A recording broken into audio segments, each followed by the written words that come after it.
Hello बच्चों, आज हम स्टार्ट करेंगे यूनिट नंबर 4, जिसमें जो चैप्टर दिया है चैप्टर नंबर 8 वो है उत्तरजीविता, वृद्धि और विकास। सबसे पहले हम इसमें उत्तरजीविता के बारे में जानेंगे। उत्तरजीविता होता क्या है? उत्तरजीविता को विषम या कठिन परिस्थितियों में जीवित बने रहने की स्थिति के रूप में परिभाषित किया जा सकता है। यह उत्तरजीविता का सरल अर्थ है जीवित बने रहना तथा मूलभूत स्तर पर जीवन संबंधी अनिवार्य कार्य करते रहना। मतलब जीवित बने रहना और जीवित रहने के लिए जिन कामों को करने की आवश्यकता है या जिन कार्य ज़रूरी हैं उन कार्यों को करते रहना, अपनी आवश्यकताओं को पूरे करते रहना क्या कहलाता है? उत्तरजीविता कहलाता है। जैसे बच्चे केवल तभी जीवित रह सकते हैं तथा अपने सारे बुनियादी काम कर पाते हैं जब उनकी उचित देखभाल की जाती है, उन्हें पर्याप्त मात्रा में पौष्टिक भोजन उपलब्ध कराया जाता है तथा रोग पैदा करने वाले जीवाणुओं से उनकी सुरक्षा की जाती है। यदि किसी भी कारण कोई बच्चा कुपोषण या किसी संक्रमण का शिकार हो जाता है तो उन्हें ऐसी स्थिति में उबारने की आवश्यकता होती है, अन्यथा उनकी जो उत्तरजीविता है या उनकी जो ज़िंदगी है वो खतरे में पड़ सकती है। यह स्थिति तब और गंभीर हो जाती है जब बच्चा क्या हो, निम्न आय वाले परिवार से संबंध रखता है। अतः बच्चों को ऐसी समस्याओं से बचाने के लिए उन्हें सही मात्रा में पर्याप्त पोषक तत्व देना अनिवार्य है। इसके अतिरिक्त उन्हें जानलेवा रोगों जैसे कि काली खांसी है, डिप्थीरिया है, निमोनिया है, पोलियो है, टेटनस है आदि से बचाने के लिए उन्हें टीकाकरण या प्रतिरक्षण उपलब्ध करवाना भी ज़रूरी होता है। कोई भी बच्चा केवल तभी आदर्श रूप से विकसित हो पाता है जब उसकी सारी जितनी भी उसकी मूलभूत आवश्यकताएं हैं या सुविधाएं हैं उसे आसानी से उपलब्ध हों। ऐसा बच्चा जो विभिन्न प्रकार की कठिनाइयों एवं अभावों में अपना जीवन यापन कर रहा हो वह कभी भी सही ढंग से विकसित नहीं हो पाता है। ऐसी परिस्थिति में कई बार बच्चों की वृद्धि पूरी तरह से रुक भी सकती है।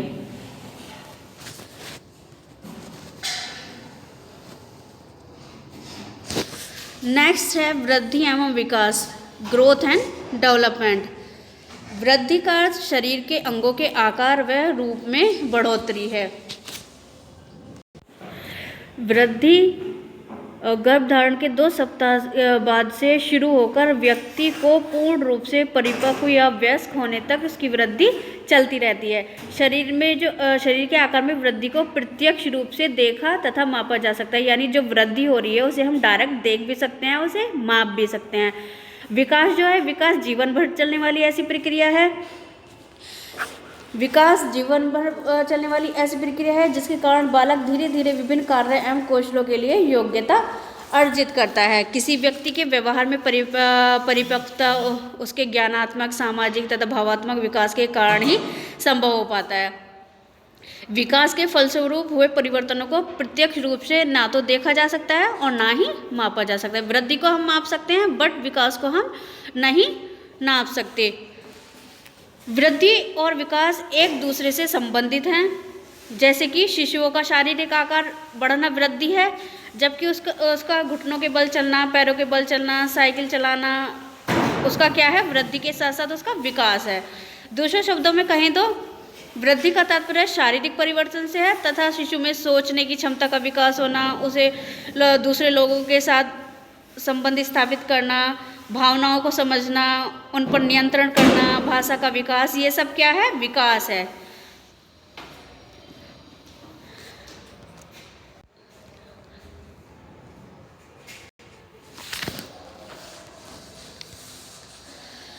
नेक्स्ट है वृद्धि एवं विकास में अंतर। ठीक है, वृद्धि और विकास में क्या अंतर है? पहला जो अंतर है वो है वृद्धि मात्रात्मक होती है, क्वांटिटेटिव होती है। ठीक है, यानी मात्रा में बढ़ोतरी होती है। ठीक है, अगर बच्चे की हाइट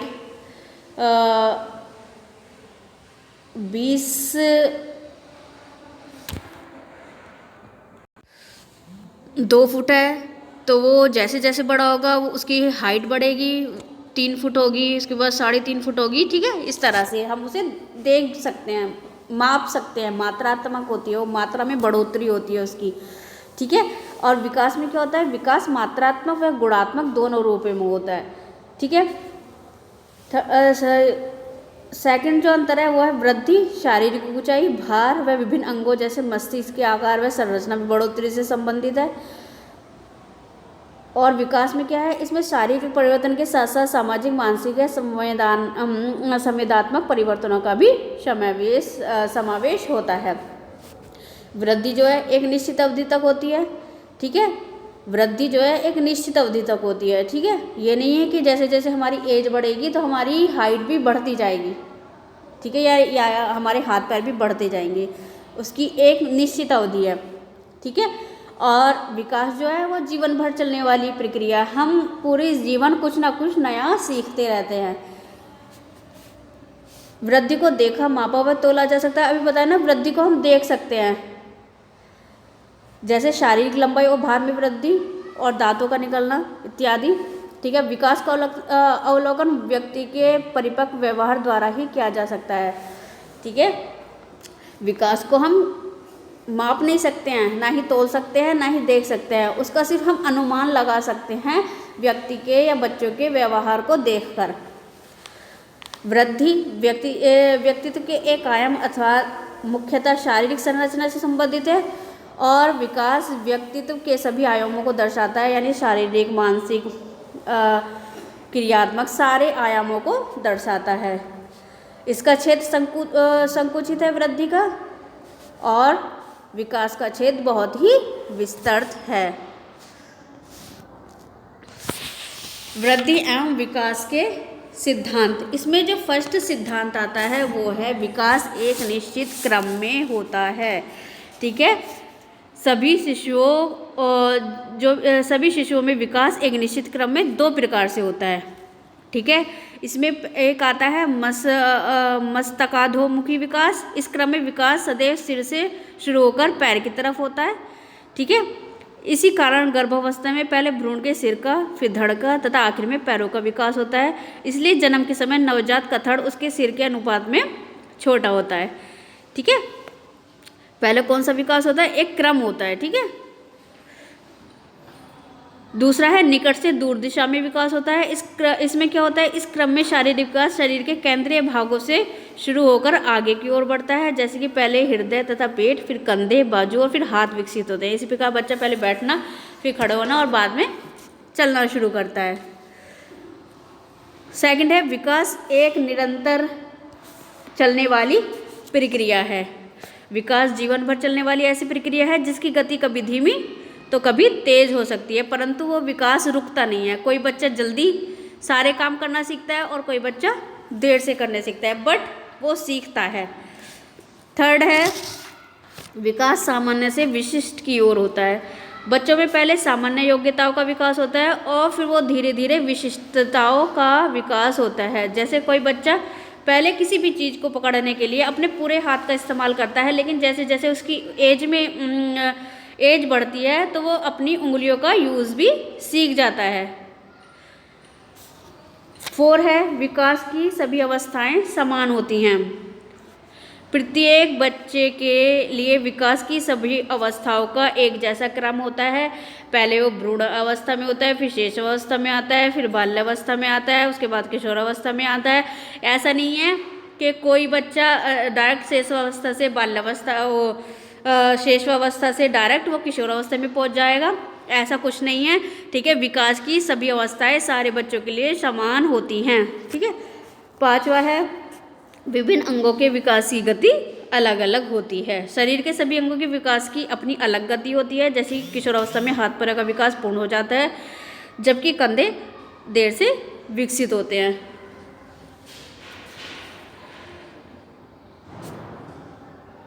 नेक्स्ट है जीवन की विभिन्न अवस्थाओं में वृद्धि एवं विकास की दर अलग अलग होती है।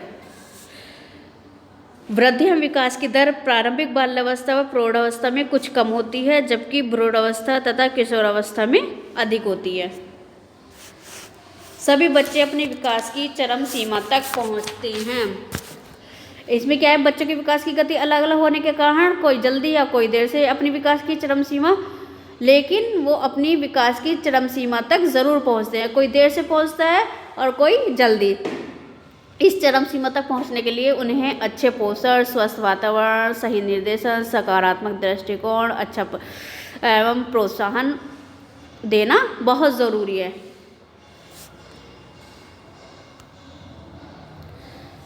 नेक्स्ट आता है हमारा विकास के क्षेत्र। वैज्ञानिक अध्ययन के उद्देश्य से मनुष्य के जीवन काल के दौरान होने वाले विकास को निम्नलिखित आयामों या क्षेत्रों में वर्गीकृत किया गया है। विकास को निम्नलिखित भागों में बांटा गया है। इसमें जो फर्स्ट आता है वो है शारीरिक विकास। शारीरिक विकास क्या होता है? गर्भधारण के समय से लेकर जीवन की विभिन्न अवस्थाओं में शरीर के विभिन्न अंगों जैसे हड्डियों, मांसपेशियों आदि के बढ़ने को क्या कहते हैं, या कद या भार के बढ़ने को क्या कहते हैं? शारीरिक विकास कहते हैं। या हम कह सकते हैं कि शरीर की संरचना तथा अनुपात में परिवर्तन को शारीरिक विकास कहते हैं। ठीक है। क्रियात्मक विकास।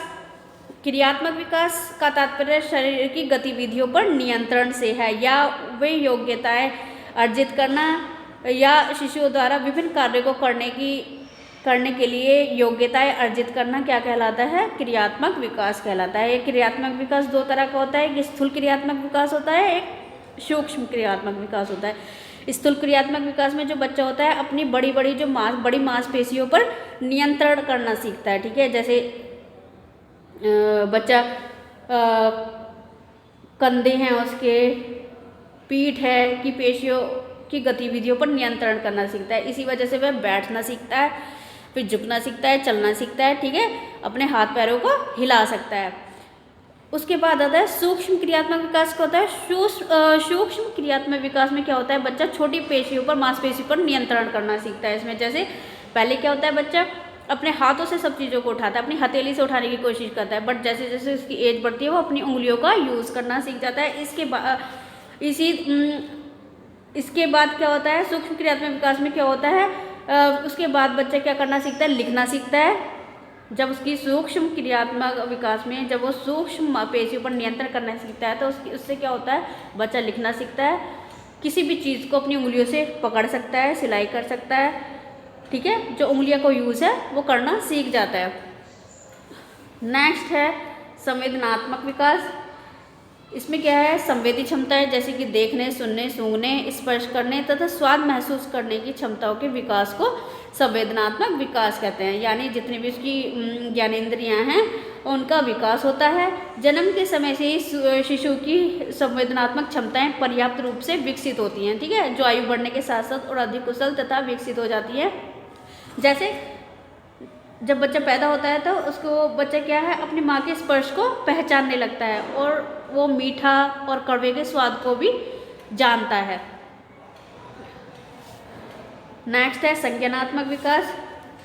शैशवावस्था से प्रौढ़ावस्था तक सोचने, समझने, याद रखने, समझदारी जैसी मानसिक प्रक्रियाओं के विकास को संज्ञानात्मक विकास कहते हैं। यानी सोचने समझने की क्षमताओं के विकास को क्या कहते हैं? संज्ञानात्मक विकास कहते हैं। जैसे जैसे एज बढ़ती है बच्चे की सोचने समझने की क्षमताओं में परिवर्तन आता है तथा बच्चा क्या होता है? धीरे धीरे जटिल मानसिक प्रक्रियाओं जैसे याद रखना, कोई बात सोचना, कोई कल्पना करना इत्यादि कर सकता है। जैसे एक शिशु के सामने उसका खेलने वाला झुनझुना उठा लिया जाए तो वह उसे भूल जाता है, परंतु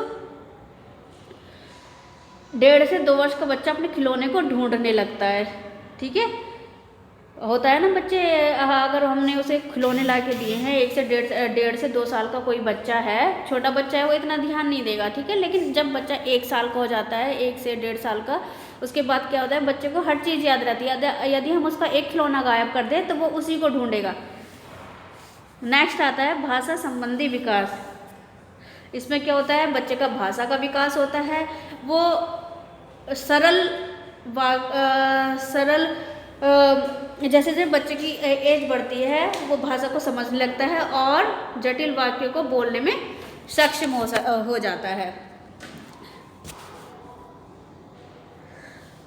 पहले क्या होता है? बच्चा सरल शब्दों का यूज करता है, उसके बाद धीरे धीरे जटिल और कठिन शब्दों का यूज करने लगता है।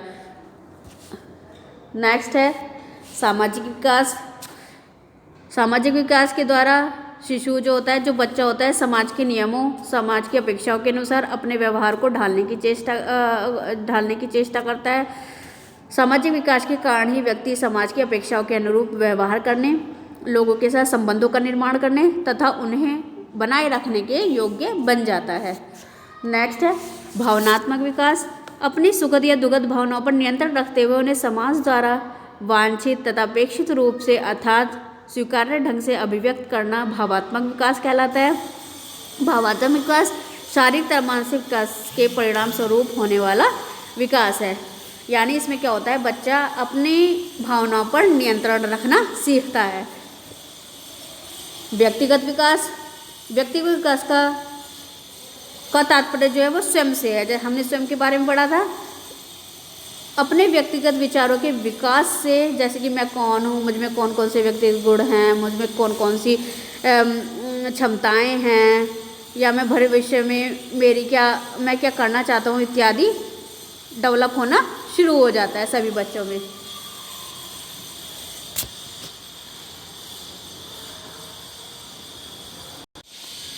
नेक्स्ट है विकास की अवस्थाएं, स्टेजेस ऑफ डेवलपमेंट। ठीक है, बाल विकास को और बेहतर ढंग से समझने के लिए हमें बाल विकास की विभिन्न अवस्थाओं के विषय में समझना जरूरी है, जिन्हें विकास की उपलब्धियों, मील के पत्थरों, विकास की उपलब्धि को क्या कहते हैं, मील के पत्थर के आधार पर विभिन्न अवस्थाओं में वर्गीकृत किया गया है। मील के पत्थर का तात्पर्य एक क्या है, उन विशिष्ट क्षमताओं, कार्य तथा कौशलों से है जो अधिकांश बच्चे किसी एक विशिष्ट आयु सीमा में अर्जित करते हैं।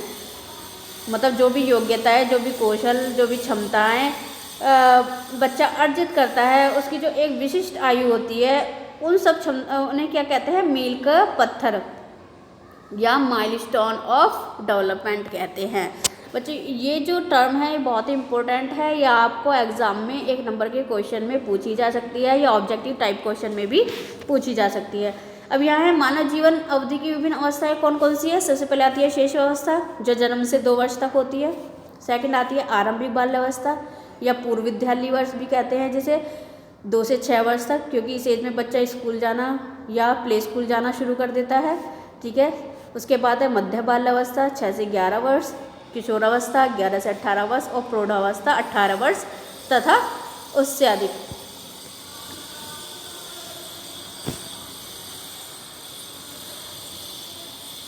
विभिन्न चरणों